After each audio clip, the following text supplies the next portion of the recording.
প্রকৃতির বৈচিত্র্যময় রূপের খোঁজে আজ চললাম এক উইকেন্ড ডেস্টিনেশনে ৭০০ পাহাড়ের দেশে, দ্য ল্যান্ড অফ 700 হিলস। এখানে আছে ৮২০ বর্গ কিলোমিটার জুড়ে এশিয়ার সবথেকে বৃহত্তম শালের জঙ্গল। মাথা উঁচু করে দাঁড়িয়ে রয়েছে কিরিবুরু, মেঘাহাতুবুরু সহ ৭০০ পাহাড়। লাল মাটি দিয়ে ভরা আয়রন ওর মাইন্স, পাহাড়ের গায়ে লুকিয়ে থাকা ঝিরঝিরে ঝিকরা জলপ্রপাত ও ৭০০ পাহাড়ের কোলে দিনের শেষে ঢলে পড়া অস্তগামী সূর্যের অপূর্ব দৃশ্য। কোথায় সেই ৭০০ পাহাড়ের দেশ? চলে আসুন খুব সহজেই হাওড়া থেকে সকাল ৬টা ২০ জনশতাব্দী এক্সপ্রেস ধরে দুপুর ১টা ৫-এ উড়িষ্যার বারবিলে। আমাদের আগে থেকে বুক করা হোটেলের গাড়ি স্টেশনে অপেক্ষা করছিল। চলে এলাম আমাদের বুক করা দ্য ওয়ার্ল্ড বারবিল হোটেলে। চলুন আমাদের হোটেলটা একটু ঘুরিয়ে দেখাই। যারা গাড়ি করে আসবেন তারা পার্কিংয়ের কোনো সমস্যায় পড়বেন না। এটা আমাদের রুম, খুবই spacious, neat and clean room with all modern amenities. একটু ওয়াশরুমটা দেখিয়ে দেই, খুবই পরিষ্কার। এবার চললাম ডাইনিং হলে লাঞ্চ সারতে। হোটেলে ফ্রেশ হয়ে লাঞ্চ সেরে বেরিয়ে পড়লাম আজকের সাইট সিইংয়ের উদ্দেশ্যে। এই হোটেল বুকিং লিঙ্কটা আমি ডেসক্রিপশন বক্সে দিয়ে দিলাম। লৌহ আকরিকে ভরা লাল মাটির রাস্তা পেরিয়ে চললাম ঝিকরা বা রেনবো ওয়াটারফলস দেখতে। গাড়ি থেকে নেমে মিনিট ১৫ হেঁটে যেতে হয় ওয়াটারফলসের কাছে। ঝর্ণার জল পাহাড়ি রাস্তা বেয়ে নেমে এসছে একটা সরু স্ট্রিমের আকারে। ছড়িয়ে থাকা পাথরের উপর পা ফেলে সাবধানে স্ট্রিমকে ক্রস করে যেতে হবে ঝর্ণা দেখতে।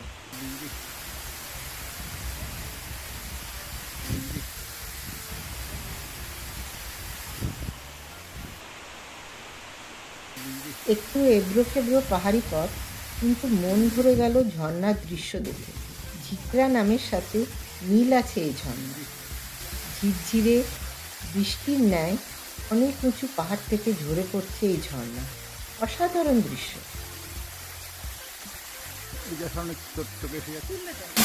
স্থানীয় লোকেদের সাথে কথা বলে জানলাম দিনের কিছু বিশেষ সময়ে জঙ্গলের ফাঁক দিয়ে সূর্যকিরণের প্রতিফলনে ঝর্ণার জলে সৃষ্টি করে রামধনু।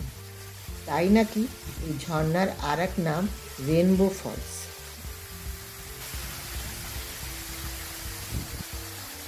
সারন্দার জঙ্গলের মাঝে অসামান্য সুন্দর এই ঝিকরার রূপ মুগ্ধ হয়ে আহরণ করলাম বেশ খানিকক্ষণ। ঝিকরা জলপ্রপাত দেখে চললাম আমরা বোলানি আয়রন ওর মাইন্সের এক ঝলক দেখতে। প্রায় ১২ স্কয়ার মাইল জুড়ে ছড়িয়ে আছে এই লৌহ আকরিকের খনি। সেলের এই আয়রন মাইন্স কিরিবুরু, মেঘাহাতুবুরু দুটি জায়গাতেই আছে এবং দুটি জায়গাতে আলাদাভাবে নিজস্ব মাইন্স স্টাফদের জন্য টাউনশিপও আছে। দুটি টাউনশিপই পাহাড়ের গায়ে খুবই সুন্দরভাবে সাজানো। কখন যে আপনি কিরিবুরুর রাস্তায় বা কখন যে আপনি মেঘাহাতুবুরুতে কেউ না বলে দিলে বুঝতেই পারবেন না। মাইন্স দেখতে গেলে পারমিশন লাগে আধার কার্ডও। গাড়ির জানলার কাঁচ নামাতে পারবেন না লৌহ আকরিকের ধুলোতে। চেকপোস্ট পেরিয়ে এবার আমরা ঢুকে পড়লাম বোলানি মাইন্সের এলাকায়।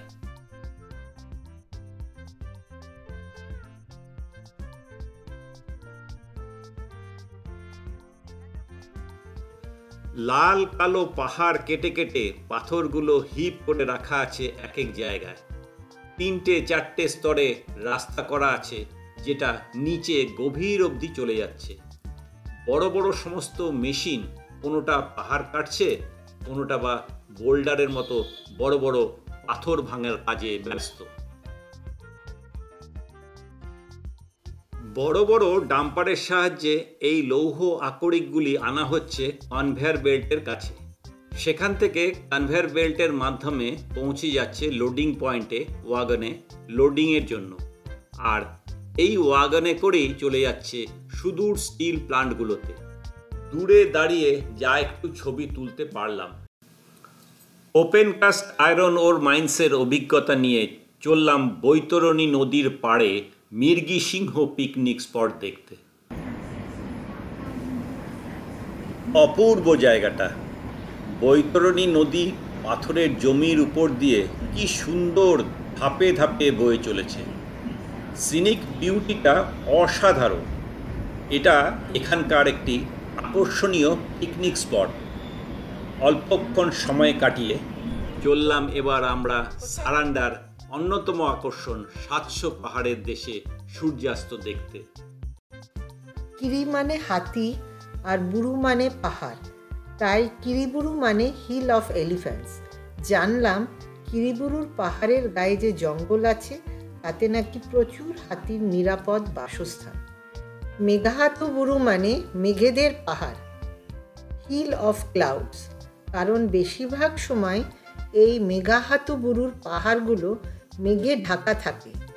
মেঘাহাতুবুরুকে অনেকেই বলে মেঘাতাবুরু।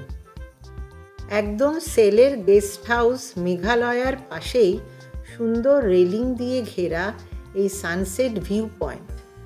অগুন্তি পাহাড়ের সারির অসাধারণ ভিউ মনকে মুগ্ধ করবেই।